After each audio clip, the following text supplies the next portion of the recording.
Hello, bienvenue dans ce nouveau tutoriel. Ça fait 1 an que j'ai pas posté de vidéo, mais il y a quand même eu de nouveaux abonnés. Alors bienvenue sur ma chaîne et merci pour vos abonnements. Pour ceux qui sont pas encore abonnés, abonnez-vous. Je vais essayer d'être active sur YouTube. Et aujourd'hui, c'est un tuto colo.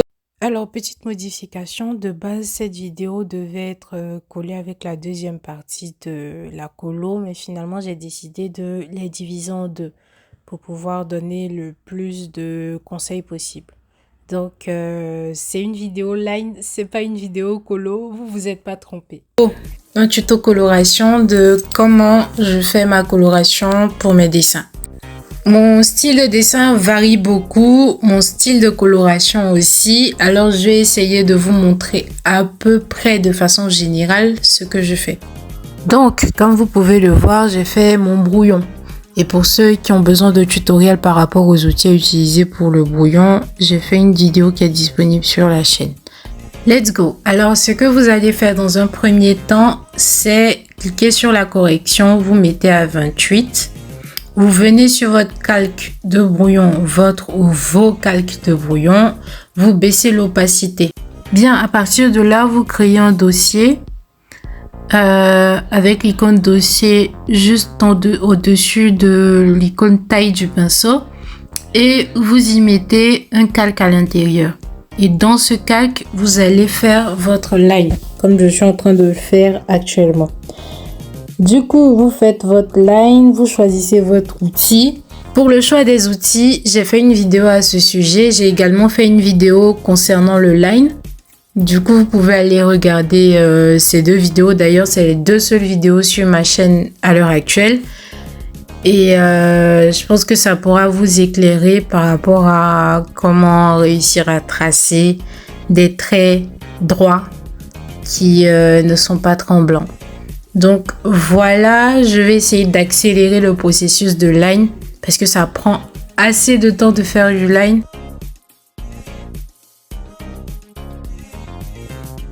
Alors concernant le line, quelque chose que personnellement j'aurais aimé savoir avant de commencer à dessiner au digital ou même pendant mon processus de dessin au digital, j'aurais aimé le savoir un peu plus tôt. Vous pouvez créer d'autres calques pour des éléments différents. Je m'explique. Par exemple, là, je fais le corps sur un seul calque. Du style les oreilles, le visage, les épaules et tout. Et quand je vais passer au visage, je vais utiliser un autre calque pour faire le visage. Pour que, par exemple, s'il y a une erreur sur le visage, je puisse supprimer uniquement le visage et garder le reste du dessin.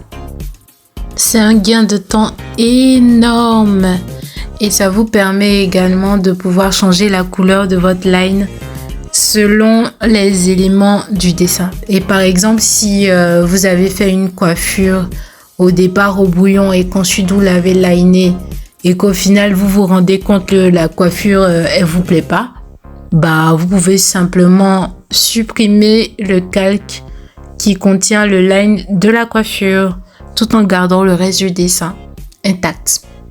Pareil pour si vous ajoutez un élément, une fleur, une boucle d'oreille, quelque chose, et qu'au final, vous n'avez pas envie de garder cet élément, bah, vous avez juste à supprimer le calque qui contient le line de cet élément.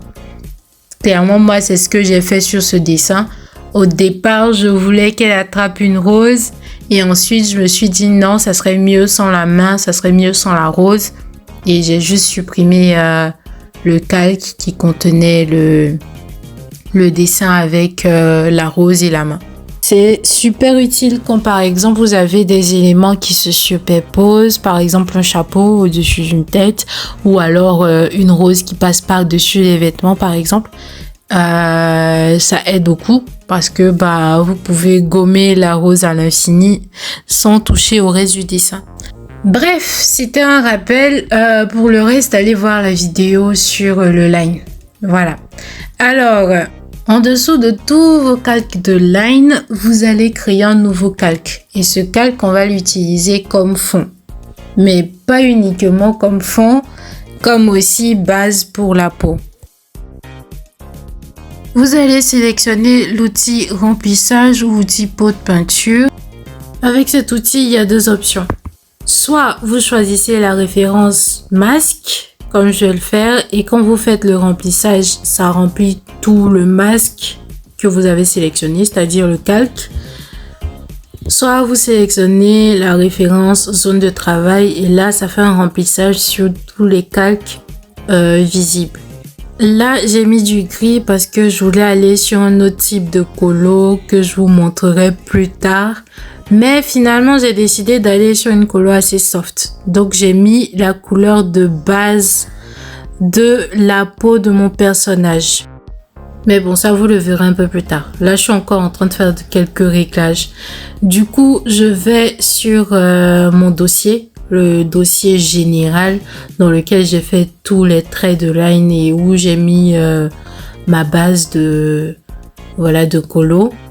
Et j'utilise l'outil lasso pour sélectionner la zone que je modifie. Je vais dans transformer. Et quand je vais dans transformer, à partir de là, je peux déformer le dessin, le recadrer, l'agrandir, l'élargir, l'amincir, enfin comme je veux quoi, de façon générale. Et vu que c'est le dossier qui est sélectionné, la modification elle s'applique à tout le dossier. Voilà, ajouter à cela quelques petites modifications, ajustements, quelques petits coups de gomme pour retracer certains trucs. Et c'est bon, votre line est prêt. On passe à la colo.